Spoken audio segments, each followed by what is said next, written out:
قلت قبل ما اكل الفراخ هقول لكم ازاي بساعد بالعيش المبلول وفي نفس الوقت بحافظ على صحة الفراخ ان هي ما يحصلهاش فطريات او تتعب او اسهالات. اولا بتابع جدا الفضلات في درج الفضلات اللي انا بفتحه اهو. لو لقيت، بس انا عشان لسه منضفاه، لو لقيت اي اسهالات او كده ما باكلش، ما بضيفش العيش. دي اول حاجه. تاني حاجه ان انا بنشفه كويس جدا من اي ميه. بعد كده انا بخلط عليه 3 كبشات كده وبفضل امزجهم.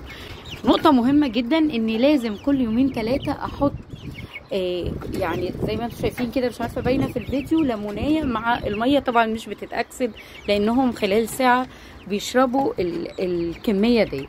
تقتصر على كان هيقع.